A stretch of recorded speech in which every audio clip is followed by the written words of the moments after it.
Tracking, alerting, protecting. This is WKYT This Morning. Good morning from WKYT. I'm Bill Bryant. Rebecca's off today. It's Wednesday, August 19th, hump day. And now it's 6:30. Why a Kentucky man accused of killing 6 people in a Tennessee crash is expected to be in a Lexington courtroom today. And how an abuse case in Michigan has reopened a death investigation here in Kentucky. Students will be moving in today on UK's campus, and it could affect your morning commute. I'll have more next.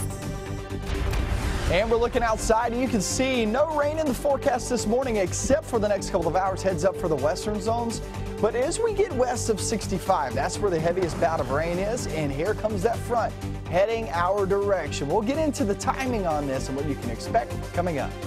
Micah, thank you, and let's get to the news. A man accused in a deadly interstate pileup in Tennessee is scheduled to be in court today here in Lexington. Benjamin Brewer was arrested last week in Hamburg. He is facing criminal and criminal mischief charges as well as drug charges in Lexington. Earlier this month, the Tennessee grand jury indicted Brewer on 6 counts of vehicular homicide. That was for a crash on I-75 in Chattanooga. The NTSB report says Brewer had been on duty for 50 consecutive hours leading up to that crash. We're working right now to learn more this morning about a deadly overnight crash here in Kentucky. The Wolfe County Deputy Coroner says the crash happened last night on Terrell Fork Road east of Campton. Now, we've made several calls from our newsroom this morning. At this point, no other information has been released. We'll keep you informed on that. The disgraced former spokesman for Subway could be entering a plea today in a child pornography related case. Jared Fogle is expected to appear in a federal courtroom in Indianapolis this morning. WKYT's Mark Barber is tracking the high-profile case from our live desk. Mark? Good morning, Bill. Jared Fogle built a lucrative career as a spokesperson for Subway. His net worth is worth a reported $15 million. Now that he is accused in a child pornography case, Subway has cut ties with him. Our CBS station in Indianapolis is reporting that Fogle is expected to plead guilty to possessing child pornography today. The embattled former Subway frontman has been well known for 15 years as the likable average guy who was able to lose hundreds of pounds by eating Subway sandwiches.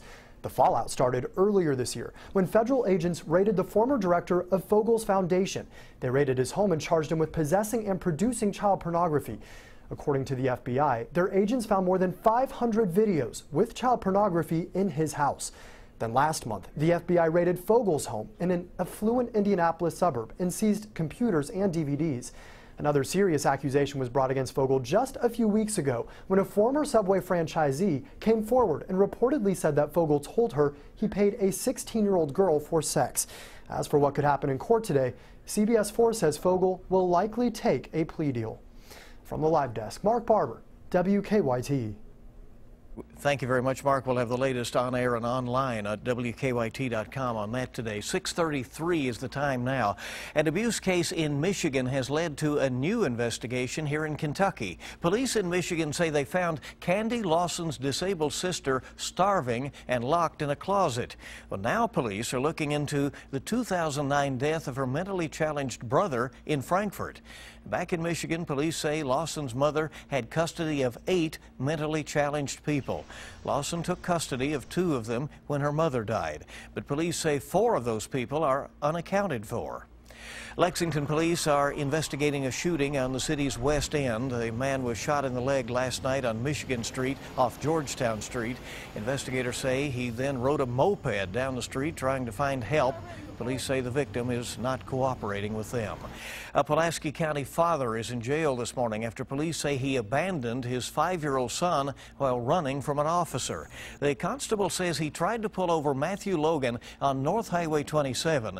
Logan crashed his truck and then left his son in it when police say he took off running. When the constable caught up with him, he says Logan tried to take away his gun. Logan was tased by another deputy and now faces a long list of charges. 4 families are waking up this morning out of their homes after fire damaged their apartments.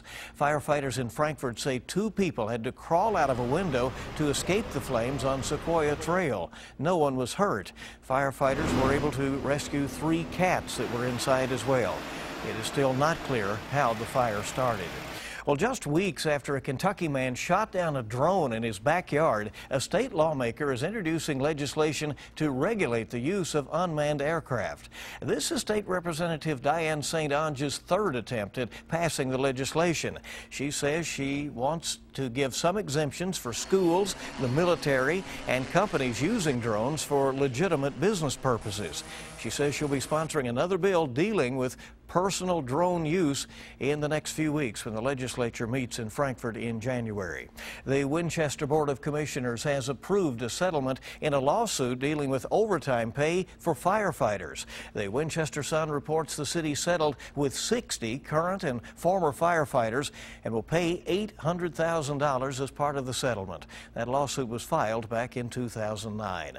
Well, it is a big day for some, including University of Kentucky freshmen. Hundreds of students will be moving in today, and they'll be living in some new and pretty swanky dorms. WKYT's Michelle Chamberlain is live on the UK campus this morning, where it's an exciting time. You can feel that, and where they're also expecting extra traffic today. Michelle, good morning. Good morning, Bill. Yes, it's such an exciting time here on UK's campus as it's move-in week, and today 1,300 children are expected, or kids rather, are expected to move in here on campus. Now, over the weekend, 2,000 moved in on Saturday, and this week, Friday and Saturday, more kids will move in. Woodland Glen 3, 4, and 5, UK's newest residence halls, are now open. The rooms are impressive with solo bedrooms and showers, even Tempur-Pedic mattresses. What do you think of that, Bill?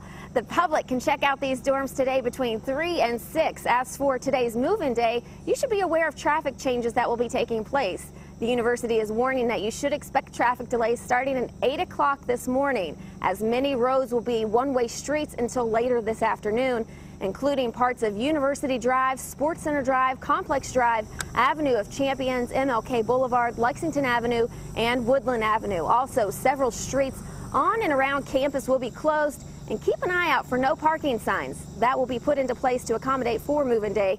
If you park in these restricted areas, you will be towed. Also, as you plan for your day, remember Alumni Drive is now open. Now, to see a full list of these traffic changes, check out our website at WKYT.com. Live in Lexington, Michelle Chamberlain, WKYT. All right, Tempur-Pedic mattresses, they don't know how good they have it these days. Our time this morning is coming up on 6:38 on WKYT, and just as a new school year is getting underway, medical researchers are warning about drug-resistant head lice. Kentucky is one of 25 states around the country where this type of lice has been found. Researchers say lice are building up a tolerance to the traditional over-the-counter treatments, but they say many prescription medications are still effective against this type of lice. Governor Steve Beshear has created a board to govern the construction of 3,000 miles of cables for Kentucky's broadband internet network. That project is expected to take 2 to 3 years to complete, and it will cost $324 million. At least that's the estimate. Just $53 million of that will come from taxpayers. Construction will begin in eastern Kentucky. Heartwarming story for this morning. Firefighters were able to rescue a dog from a sinkhole on a Lexington farm. The fire department shared this video of the lucky pup named Vader. Only WKYT was there as Vader was pulled out of that 50-foot hole along Grimes Mill Road. They used a pulley system just like they would use for a human rescue.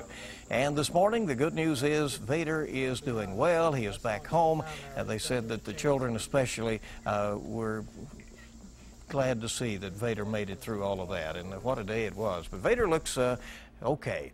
The force is with Nippon Airways. Japan's largest carrier is adding 2 more Star Wars-themed planes to its fleet in collaboration with Disney. One of the designs will feature BB-8, that's a new character in the upcoming Star Wars film, on one of its 777 aircraft. The other will feature BB-8 and R2-D2 on a Boeing 767. Those will be noticeable in the sky. Well, breakfastarians, that's a word for people who eat breakfast twice a day, overwhelmingly pick McDonald's as their top choice for a morning meal. A survey from YouGov Brand Index finds 41% were considering the Golden Arches for the next breakfast. Subway and IHOP came in second and third. Breakfastarians. Mike, I think that's what you are. He said he loves to eat breakfast later in the day. It does taste good late in the day. I don't know why. 6:40 the time now, 20 before 7 on WKYT this morning. Let's check to see how traffic is moving this morning. Here's a hungry man, Officer Don, in live drive traffic. Good morning. Good morning. Of course, move-in day at UK. That's going to change things a little bit with traffic flow. Not so much this morning, but after 8 o'clock, as we've been reminding you.